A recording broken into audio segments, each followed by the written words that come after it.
स्वागत है book spell की जादुई दुनिया में, जहां किताबें जीवित होती हैं।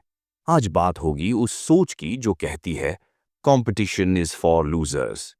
मतलब दौड़ में फास्टेस्ट मत बनो, वो रास्ता चुनो जहां कोई दौड़ ही नहीं रहा। तो चलिए सोच से ज्यादा आगे बढ़ते हैं। सिर्फ बुक स्पेल पर सोच के देखिए। अगर आप एक रेस में हो जिसमें 100 लोग भाग रहे हैं और आप फर्स्ट आ भी जाते हो, तो आप सिर्फ बेस्ट हो। लेकिन सिर्फ उन्हीं लोगों में जो पहले से सेम काम कर रहे हैं। पर अगर आप ऐसी रेस बना दो जिसमें कोई भाग ही नहीं रहा, तो तब आप विनर नहीं, ओनली प्लेयर बन जाते हो। और इसी आइडिया को पीटर थियल कहते हैं कंपटीशन इज फॉर लूजर्स। हमें बचपन से सिखाया गया है compete करो, दूसरों से बेहतर बनो, फर्स्ट आओ, रैंक लाओ। School, college, job interviews, business, हर जगह कंपटीशन को ग्लोरीफाई किया गया है। लेकिन पीटर थील कुछ और कहते हैं, कंपटीशन किल्स क्रिएटिविटी। जब आप बस दूसरों को देखकर चल रहे होते हो, तब आप खुद का कुछ क्रिएट नहीं कर रहे होते। उनका मानना है कि जो सबसे सक्सेसफुल कंपनीज होती हैं, वो किसी और से compete नहीं करती, वो अपना एक नया मार्केट क्रिएट करती हैं। मोनोपोली का मतलब होता है आपके प्रोडक्ट या सर्विस का कोई ऑल्टरनेटिव ही नहीं है। पीटर थियल कहते हैं monopolies don't brag about being monopolies. They pretend they're in a competitive market. And competitors, they pretend they're unique. उदाहरण के तौर पर सोचिए गूगल के बारे में। क्या कोई दूसरी सर्च इंजन है जिसे आप रोजाना इस्तेमाल करते हो?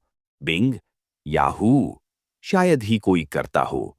गूगल एक डिफैक्टो मोनोपोली है। वो पूरे सर्च मार्केट को डोमिनेट करता है और इसी वजह से मैसिव प्रॉफिट भी करता है। अब दूसरी तरफ देखिए, एयरलाइंस इंडस्ट्री।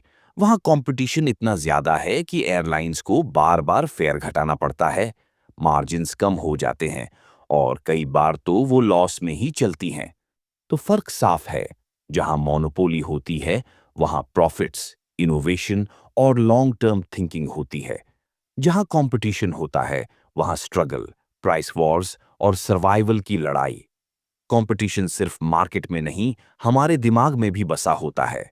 जब हम कंपेयर करने लगते हैं तो ओरिजिनलिटी धीरे धीरे मरने लगती है। पीटर थील कहते हैं जब आप किसी और को हराने के लिए काम करते हो तो आप अपने मिशन को भूल जाते हो। इसमें कोई शक नहीं कि कंपटीशन मोटिवेशन देता है, लेकिन ये मोटिवेशन ऑफ्टन ईगो और फियर से आता है, ना कि विजन से। और यही सबसे बड़ा खतरा है, आप अपनी जर्नी को भूलकर दूसरों की शैडो में चलने लगते हो। पेपैल का एग्जाम्पल लीजिए। पीटर थियल ने जब कंपनी स्टार्ट की तो वो एक ऐसा प्रोडक्ट बना रहे थे जो किसी भी ट्रेडिशनल बैंक से compete नहीं कर रहा था। उस समय लोग फिजिकल चेक, कैश या वायर ट्रांसफर यूज करते थे। लेकिन पेपैल ने डिजिटल ट्रांजैक्शन को इतना सीमलेस बना दिया कि वो किसी एग्जिस्टिंग सिस्टम से भिड़े बिना ही पॉपुलर हो गया। उनका फोकस था ऐसा कुछ बिल्ड करना जो कंप्लीटली नया हो, ना कि किसी पुरानी चीज का बेहतर वर्जन। अब फेसबुक को देखिए। जब मार्क जकरबर्ग ने शुरुआत की, तब सोशल नेटवर्क्स ऑलरेडी थे, फ्रेंडस्टर, माईस्पेस, ऑरकट। लेकिन फेसबुक ने एक अलग एंगल चुना। सिर्फ कॉलेज स्टूडेंट्स के लिए शुरू हुआ, खास हार्वर्ड के अंदर। ये एक नीश मार्केट था जो पहले से किसी ने टारगेट नहीं किया था। धीरे धीरे उन्होंने वही मोनोपोली क्रिएट की। वो दूसरों से तेज नहीं भाग रहे थे, वो अलग रास्ते पर चल रहे थे।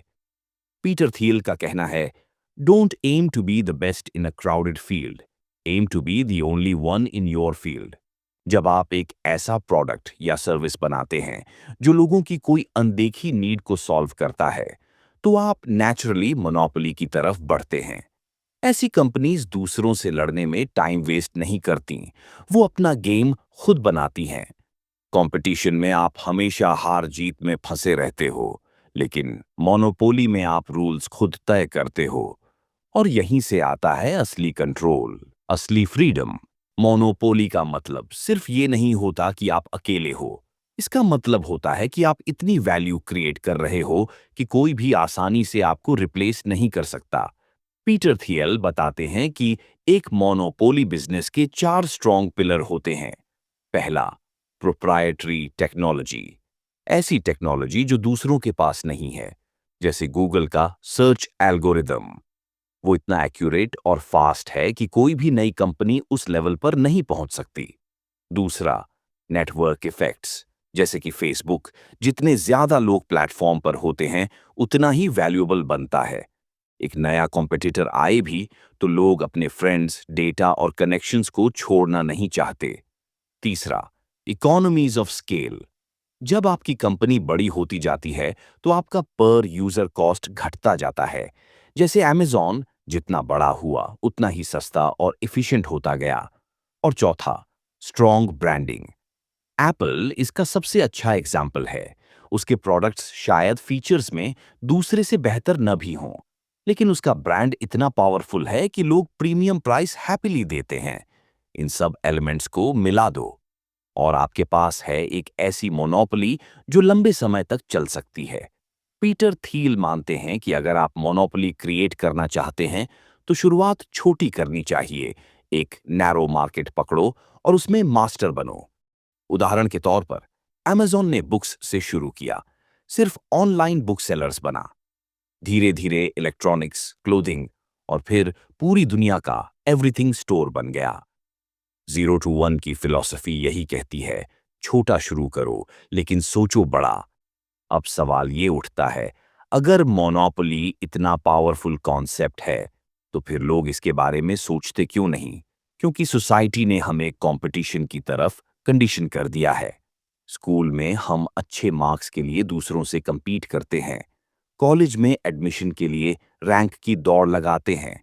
जॉब्स में पैकेज कंपेयर करते हैं और बिजनेस में दूसरों को पीछे छोड़ने की कोशिश करते हैं। ये कंपटीशन वाला माइंडसेट इतना गहरा बैठ चुका है कि हम उससे बाहर सोच ही नहीं पाते। लेकिन पीटर थील कहते हैं, if you can recognise that you're in a crowded race, step out of the race. भीड़ में सबसे तेज दौड़ने की बजाय एक ऐसी जगह जाओ जहां भीड़ है ही नहीं। ये माइंडसेट शिफ्ट ही 0 to 1 की असली ताकत है। जब आप खुद से सवाल पूछते हो, मैं ऐसा क्या कर सकता हूं जो कोई और नहीं कर रहा, तभी असली इनोवेशन शुरू होती है। याद रखिए, ग्रेट बिजनेसेस कंपटीशन से पैदा नहीं होते, वो क्लैरिटी और क्रिएटिविटी से बनते हैं। थील एंटरप्रेन्योर्स को इनकरेज करते हैं कि वो दूसरों की तरफ देखने की बजाय कस्टमर्स की अनदेखी जरूरतों पर ध्यान दें। जो दिखता है वो सब कर रहे हैं, जो नहीं दिखता वही अपॉर्चुनिटी है। और यही वो मोमेंट है जहां आप 0 से 1 जाते हो, कुछ ऐसा क्रिएट करते हो जो पहले कभी एग्जिस्ट ही नहीं करता था।